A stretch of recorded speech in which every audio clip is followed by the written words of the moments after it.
The air in the kitchen was thick and still, smelling faintly of last night's forgotten dinner, a smell that usually comforted me, promising routine, quiet predictability.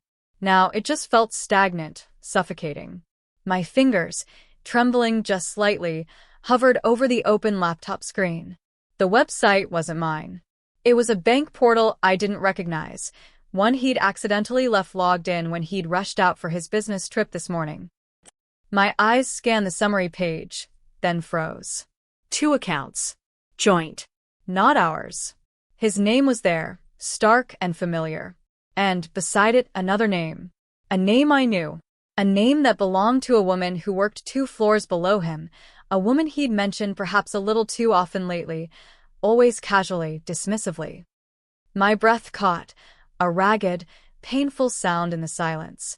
It couldn't be. This had to be a mistake. Maybe a client account? A shared business venture? But the account type. Checking. Savings. Joint. Personal funds. The dates, open months ago. Transactions, deposits, transfers, significant withdrawals, payments to restaurants I'd never been to, hotels I'd never seen. And linked to our main account. Funds moving from us, to them. The world outside the window, just moments ago bathed in soft morning light, seemed to dim, the edges of the room blurring. A cold dread, sharp and absolute, pierced through the initial shock. This wasn't a mistake. This was deliberate. This was calculated. This was a secret life, funded by the life he shared with me. The numbers on the screen weren't just digits. They were a ledger of lies, a meticulous record of betrayal. My stomach churned, a wave of nausea washing over me. I gripped the edge of the counter, the polished granite suddenly slick under my fingers. The quiet predictability of my morning, my life, shattered into a million sharp pieces, leaving only the horrifying clarity of the screen in front of me. The smell of stale dinner now seemed like the scent of decay, the decay of everything I thought we were.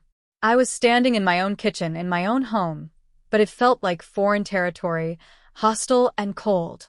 My ears hummed, a high-pitched whine that drowned out the gentle tick-tock of the clock on the wall, a clock that just moments ago was marking the passage of a normal day, now marking the precise second my world split in two.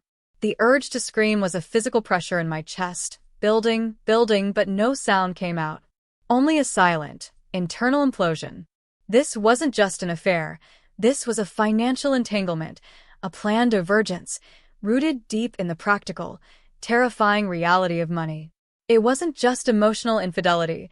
It was a dismantling of our shared future, one transaction at a time. Let me know where you're watching from and what time it is.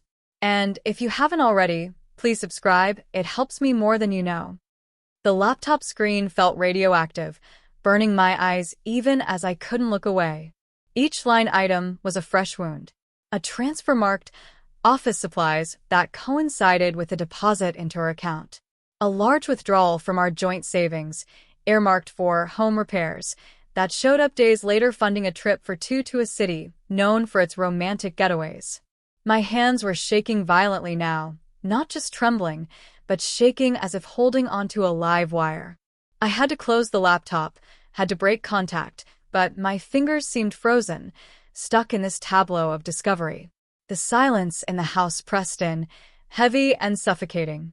Every mundane object in the room, the coffee maker, the fruit bowl, the stack of mail, seemed alien, disconnected from this new, horrifying reality. How could the world still look the same when everything I believed was a lie? The sheer scale of it, it wasn't just a few $100s here or there. It was thousands. Tens of thousands. Money we had saved for renovations, for our retirement, for hypothetical children, siphoned off, diverted, rerouted to build a parallel life. A life he was living with her. While I was here, living the life he pretended was the only one. A strangled sound escaped my throat, a dry, rasping whisper that sounded like a dying animal. It was grief, pure and raw, not just for the marriage, but for the profound, sickening violation of trust, the calculated cruelty of it. It wasn't just cheating, it was theft. Theft of our security, theft of our future, theft of my sanity. My mind raced, frantic, grasping for explanations, any explanation that wasn't this. Maybe it was a mistake? Maybe she had a similar name? Maybe the bank records were mixed up? But the dates, the amounts, the names, they fit together with the brutal precision of a lock and key. There was no room for doubt. Only the cold, hard certainty of betrayal. I don't know how long I stood there, rooted to the spot, the laptop screen a cruel window into the abyss. The light outside shifted, the morning sun climbing higher, but the darkness inside me only deepened. The urge to confront him was overwhelming, a fiery impulse that screamed to unleash the fury, the pain, the utter devastation I felt. To call him, to text him, to shatter his carefully constructed world with the same careless ease he had shattered mine. But another voice, cold and small, whispered caution. What would that achieve? A confession? More lies? He was on a business trip. He was miles away, safe in his lie. Confronting him now would give him time to prepare, to hide, to spin more tales. The nausea returned, stronger this time. I stumbled towards the bathroom, the linoleum floor cold against my bare feet. I leaned over the sink, splashing cold water on my face, gulping down air that felt thick and difficult to breathe. The reflection staring back at me was a stranger, pale, eyes wide with shock and pain, hair disheveled. This wasn't me. This was the wreckage left behind. Slowly, painstakingly, I made my way back to the kitchen. The laptop was still open. I forced myself to look again, to take screenshots, to record the details. My fingers moved stiffly, mechanically. Each click of the mouse was a tiny act of self-preservation, gathering evidence for a war I hadn't known I was in until this moment. I needed proof. Undeniable proof. Not just of the affair, but of the financial sabotage. This wasn't just about a broken heart anymore, it was about survival. It was about protecting myself from being left penniless by a man who had clearly been planning his exit, feathering his new nest with funds stolen from the old one. The initial shock began to give way to a colder, harder emotion. Anger. A simmering, potent rage that didn't scream or lash out, but settled deep in my bones, hardening my resolve. He thought he was so clever, building his secret life, draining our resources, leaving me vulnerable. He thought he was in control. But he had made a mistake. He had left a door open, and I had just walked through it. I spent the rest of the morning in a blur, going through documents, finding old bank statements, tax returns, anything that could paint a full picture of our financial situation and how it had been systematically undermined. The deeper I dug, the sicker I felt, and the colder my resolve became. The cheerful facade of our life, the dinners, the holidays, the casual conversations about the future, all felt like a cruel joke now. He had been living a double life, not just emotionally, but financially. Every shared moment was tainted by the knowledge that he was actively working against me, against us, in the shadows. By midday, I knew I couldn't handle this alone. I needed help. Professional help. Not a therapist yet, that could come later. I needed someone who understood the cold, hard language of law and money. I needed a lawyer. But not just any lawyer. I needed one who was sharp, ruthless, and discreet. Someone who could navigate this minefield without tipping him off. Finding the right lawyer felt like another impossible task. I couldn't ask friends. I couldn't risk anyone in our shared circle finding out. I needed anonymity. I started searching online, filtering for family lawyers, specifically those with experience in complex financial cases, divorce cases involving hidden assets, or infidelity. Each click felt risky, exposing. I cleared my browser history religiously. I used incognito windows. I was a spy in my own life, navigating a landscape suddenly fraught with peril. I made a few calls that afternoon, my voice tight and strained, explaining in vague terms that I needed to discuss marital financial issues. I didn't mention the secret accounts over the phone. Not yet. I just scheduled consultations. The first appointment I could get was late the next day. The waiting felt unbearable. Every hour that passed was another hour he was potentially moving money, covering his tracks, solidifying his betrayal. That night was a torment. Sleep was impossible. My mind replayed every moment of our marriage, searching for clues I had missed, for signs I had ignored. Was it the late nights at the office? The sudden lack of interest in sex? The way he guarded his phone? The vague answers about expenses? It all clicked into place now, a horrifying mosaic of deception. He wasn't just cheating, he was systematically dismantling our shared life, piece by piece. I lay in bed, the empty space beside me a vast, cold expanse. I thought about her. The other woman. What did she know? Was she a willing participant in the financial scheme, or just another victim of his lies, albeit one who benefited from them? Did she know the money funding their trips and dinners was being siphoned from my life? The thought was almost as painful as the betrayal itself. It added another layer of grime to an already sickening situation. The next day dragged on. I went through the motions pretending to be fine, interacting with colleagues, running errands. Each forced smile felt like a betrayal of my own pain. How could I exist in this normal world when my inner world was in utter chaos? The laptop, containing the evidence, felt like a ticking time bomb hidden in my bag. Finally, the time came for the lawyer's appointment. The office was on the 15th floor of a sterile, glass-fronted building downtown. It was quiet, hushed, the air conditioning blasting a cold, indifferent chill. The lawyer, Ms. Anya Sharma, was sharp and calm. Her eyes, behind her frameless glasses, were intelligent and empathetic, but held a steely core. I sat across from her polished desk, the file folder containing my evidence feeling impossibly heavy in my lap. I started talking, my voice shaking at first, laying out the story of the accidental discovery, the secret accounts, the siphoning of funds. I showed her the screenshots, the transaction logs. As I spoke, Anya listened intently, her expression neutral, occasionally jotting notes on a pad. She asked precise questions, cutting straight to the financial heart of the matter. Do you have statements for your joint accounts? Do you know his salary? Any other assets you share? When I finished, a heavy silence hung in the air. Anya leaned back in her chair, tapping her pen lightly against the pad. This is significant, she said, her voice low and measured. This isn't just infidelity. This is potentially marital fraud, diversion of assets. It changes the landscape considerably. She explained my options. Filing for divorce, obviously. But the key was the financial picture. His actions had created a clear pattern of deceit and financial misconduct. This wasn't just splitting assets accumulated together.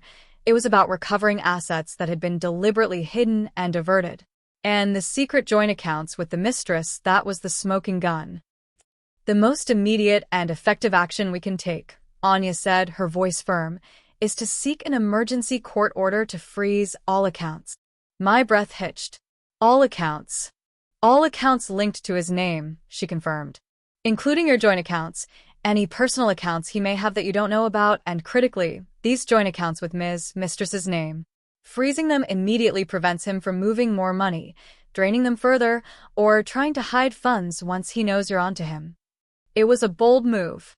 A sudden, aggressive strike. It felt terrifying and exhilarating at the same time. It was flipping the script. He thought he was moving in secret, draining resources while I was none the wiser. Freezing everything would stop him dead in his tracks. It would expose his scheme and cripple his financial maneuverability instantly. It was a strategic checkmate, using his own hidden weapon against him. How quickly can we do that? I asked, my voice steadier now. As quickly as the courts can move on an emergency application, Anya replied. Given the evidence of asset diversion and potential fraud, we have a strong case for an immediate freeze. My team can prepare the application today. We can file first thing tomorrow morning. Tomorrow. Just over 24 hours away. The tension ratcheted up another notch. The wait felt impossible. The thought of him going about his business trip, oblivious, while I was orchestrating the collapse of his financial world, was a strange, potent mix of dread and grim satisfaction. We discussed the process in detail. The evidence needed, the legal arguments, the potential reactions. Anya warned me that he would likely be blindsided, that his reaction would be extreme. He's used to operating in secret, in control, she said. Having that control suddenly and completely removed, he won't handle it well. Good, I said, surprised by the ice in my own voice. Good. He deserved to lose control. He deserved to feel the sudden, terrifying helplessness he had planned to inflict on me. I left Anya's office feeling lighter and heavier at the same time. Lighter because I had taken action, because I had a plan, because I was no longer just a passive victim. Heavier because the full weight of what I was doing, what was about to happen, settled upon me. I was initiating a nuclear strike on my own life, on the life I had built with this man. There was no going back. The rest of that day and night were a haze of nervous energy. I tried to act normal, but every interaction felt strained. I avoided talking to him when he called from his trip, citing a headache, a busy day. I couldn't bear the sound of his voice, the casual lies he would undoubtedly tell, knowing what I knew. The silence between his calls was deafening, filled with the drumming of my own heart, the frantic thoughts in my head. Morning arrived, gray and damp. I barely slept. I checked my email constantly, waiting for confirmation from Anya. The minutes stretched into hours. I pictured her team, working diligently, filing the documents, presenting the case to a judge. Would the judge see the urgency? Would the order be granted? The uncertainty was agonizing. I went through the motions of a workday, my mind miles away, replaying conversations with Anya, imagining his face when he found out. The sheer audacity of his plan, setting up these accounts, draining our money, likely planning to leave me high and dry while he started fresh with her. It wasn't just cruel, it was fundamentally evil. It fueled the cold fire in my gut, solidifying my resolve. I wasn't doing this out of spite. I was doing it out of necessity, out of self-preservation, and yes, out of a profound need for justice. He had tried to rob me of my future, and I would not let him. The email came just after lunch. A short, professional message from Anya. Order granted. All accounts frozen as of 12:30 p.m. today. Notification processes are underway. My heart leaped into my throat. It was done. The order was in place. Right now, at this moment, his secret financial world, and ours, was locked down. He couldn't access a penny. Neither could she. The money sat there, inert, untouchable. A wave of intense relief washed over me, quickly followed by a sharp, nervous tremor. The quiet before the storm. He didn't know yet. The banks would be notifying him. His phone would start buzzing with alerts he wouldn't understand, couldn't possibly have anticipated. How long until he checked? How long until he tried to make a transaction? How long until he realized? The wait was excruciating. I kept my phone close, almost dreading, almost craving, the moment it would ring. The world outside continued unaffected. People walked by my window, cars drove down the street. The rhythm of normal life went on. It felt surreal, being on the precipice of such an explosion while the world remained so stubbornly ordinary. My phone rang. His name flashed on the screen. My hand hesitated for a split second. Then I answered. My voice was calm, perhaps a little cool, but I hoped not noticeably so. Hey, I said, keeping it light. What the fuck is going on? His voice was not light. It was high-pitched, strained, bordering on a scream. The background noise suggested he was somewhere public, maybe an airport or a lobby. What are you talking about? I asked, feigning confusion. My heart was hammering against my ribs, a frantic drumbeat against the silence of the room. My accounts. They're frozen. All of them. My card was declined. I can't access anything. The bank is saying something about a court order. His voice rose with each word, panic dripping from the edges. A court order? I repeated, as if this was news to me. That's strange. Why would there be a court order on your accounts? I don't know. That's what I'm asking you. Did you do this? What the hell is going on? His voice was escalating, drawing attention, I was sure. But I didn't care. Hearing the panic in his voice, the complete and utter shock, was a potent antidote to the pain he had inflicted. He was blindsided. Truly, utterly blindsided. He had planned, he had maneuvered, he had built his secret fortress of money, and in an instant, it had crumbled, locked shut by an invisible hand. "Me?" I said, letting a touch of incredulity creep into my tone. "Why would I do something like that? What reason would I have?"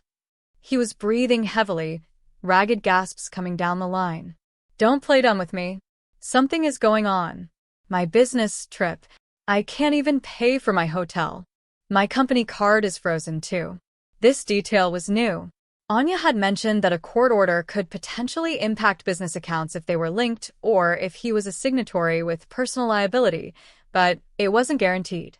The fact that his company card was affected meant the freeze was far-reaching, hitting him where it hurt most: his ability to function, to maintain his facade, to even pay for basic necessities while he was away.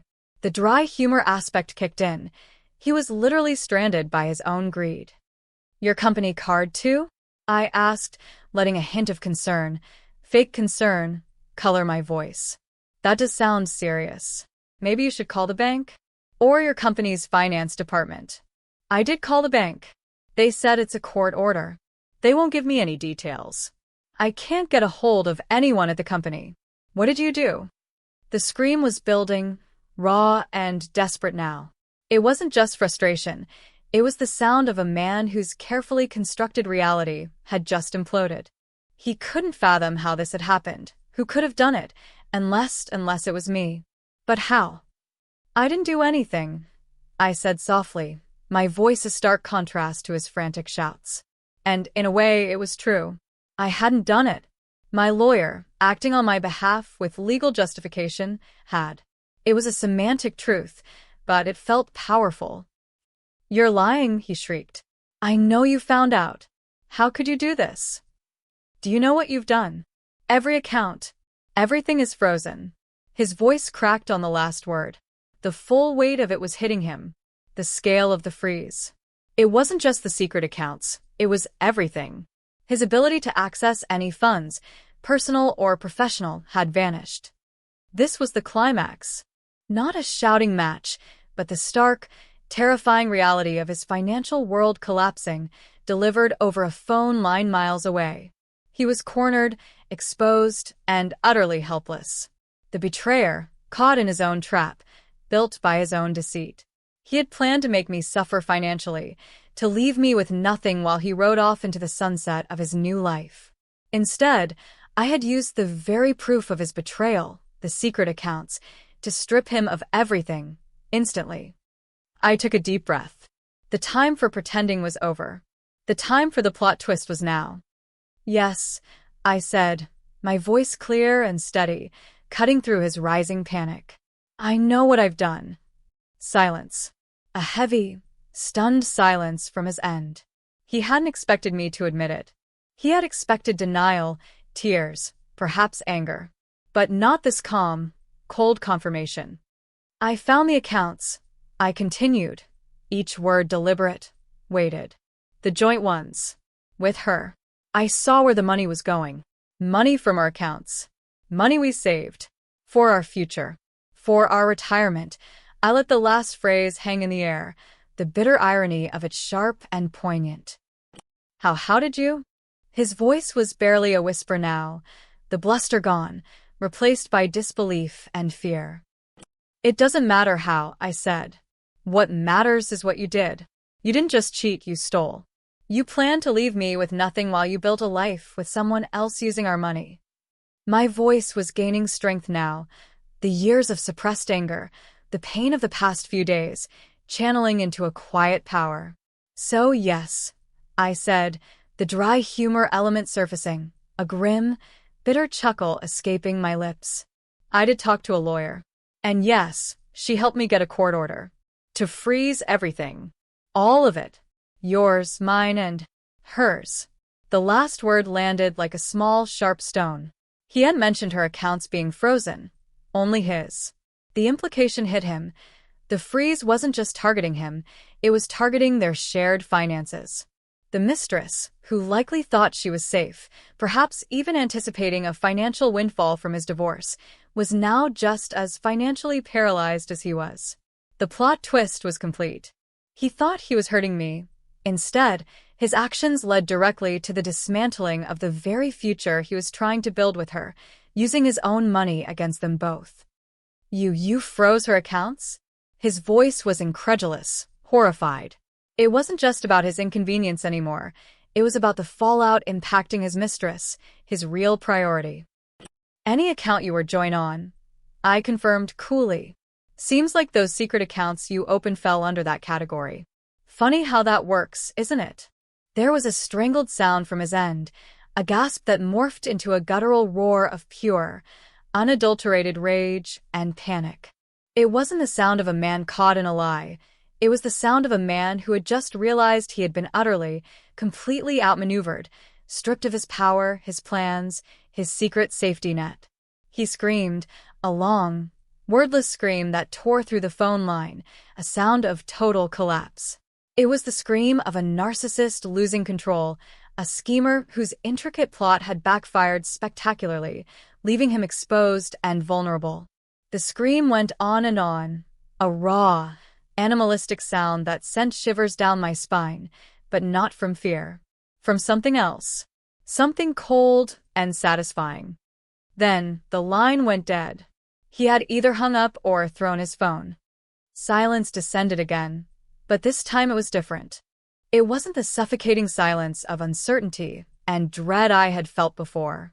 It was the quiet stillness after a storm has passed. The storm had been raging inside me for days, weeks, months, maybe even years, unbeknownst to me. Now, the most violent part of it was over. I stood there, phone in hand, listening to the silence. The scream still echoed in my ears, a testament to the depth of his shock, the scale of his defeat. He had tried to trap me, to leave me defenseless. Instead, he had triggered a response that had trapped him, cutting off his escape route, freezing the very funds he had planned to use to start his new life. The immediate aftermath was a strange mix of adrenaline crash and emotional exhaustion. The tension that had coiled in my gut for days slowly began to unspool, leaving behind a vast emptiness. I had won in a sense. I had protected myself financially, had delivered a potent blow to the person who had sought to destroy me.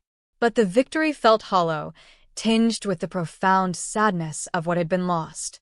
The marriage, the trust, the shared history, it was all irrevocably broken. Anya called shortly after. He called me, she said, her voice calm. Quite agitated. Wanted to know how this happened. I told him his actions had consequences, and all communication from now on must go through counsel. He screamed. I said, the word feeling inadequate to describe the raw sound I had heard. Expected that. Anya replied matter-of-factly. He's lost control. That's the point. He thought he had all the power, all the secrecy. Now he has none. The freeze is effective. We have time now to assess the full extent of the damage and build our case for the divorce settlement. His attempts to hide assets will work significantly against him. The conversation with Anya was practical, grounded in the legal realities of divorce and financial discovery. It was necessary, the next step in navigating this new, unwelcome reality. But after I hung up, the emotional weight returned. I walked through the house I had built with this man, the house that now felt like a museum of lies. Every object held a memory, now twisted and tainted. The couch where we watched movies, the kitchen table where we ate breakfast, the bed we shared, while he was building another life with someone else, funded by us. The depth of the betrayal felt overwhelming in the quiet aftermath. It wasn't just the money, it was the fundamental dishonesty, the calculated deceit that had permeated years of my life. The legal battle would be long and undoubtedly messy. He would fight. He would spin stories. He would try to minimize his actions. But I had the evidence. And I had Anya. And most importantly, I had acted quickly, decisively, turning his hidden weapon against him. The frozen accounts were not just a financial inconvenience for him. They were a symbol of his exposed lies, his lost control. The mistress, I wondered what was happening on her end. Was he screaming at her? Was she finally seeing the kind of man he really was, the kind of man who would jeopardize both their financial futures with his recklessness and greed? Part of me felt a flicker of pity for her, another victim in his tangled web. But a larger part of me felt a cold, hard satisfaction that she, too, was facing the immediate, tangible consequences of their actions. She wouldn't be riding off into the sunset on my dime. Over the next few weeks, the initial shock wore off, replaced by a dull ache of grief and the relentless demands of the divorce process. There were papers to sign, financials to disclose, decisions to make. It was exhausting, emotionally and mentally. But through it all, there was a quiet strength building inside me. I had faced the worst and survived. I had been betrayed in the most fundamental way, but I had not crumbled. I had fought back, not with emotion but with strategy, using his own moves against him. The frozen accounts remained frozen for a significant period, a constant source of leverage. It forced his hand, made him negotiate, made him face the consequences of his actions in a way nothing else could have. He had been stripped of his power, and in the power vacuum, I found my own. The divorce was eventually finalized. It wasn't a clean break. Divorce rarely is. There were compromises, concessions. But the outcome was far more favorable to me than it would have been if I hadn't discovered the secret accounts, if I hadn't acted quickly to freeze everything. His financial misconduct, proven by the existence and transactions in those hidden accounts, was a significant factor in the final settlement. I didn't walk away rich, but I walked away secure. I walked away with my dignity, hard-won. The house was sold. The shared life dismantled brick by brick.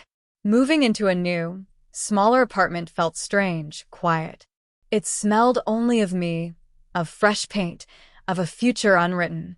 There were no ghosts of betrayed promises in the corners, no lingering scent of a double life. Healing wasn't linear. There were days when the pain of the betrayal felt as fresh as the day I discovered it. Days when the anger would resurface, hot and sharp. But gradually, slowly, those days became fewer and farther between. I started building a new routine, reconnecting with friends I had drifted away from, finding new interests. The experience had changed me irrevocably. I was warier, perhaps a little more cynical. But I was also stronger, more resilient. I had learned that true security comes not from relying on someone else, but from within, from your own strength, your own ability to protect yourself. I had learned that sometimes the quietest actions can have the most explosive consequences. And I had learned that even when someone tries to steal your future, you can fight to take it back. His scream, the sound of his carefully constructed world collapsing, was a terrible sound, born of panic and loss of control.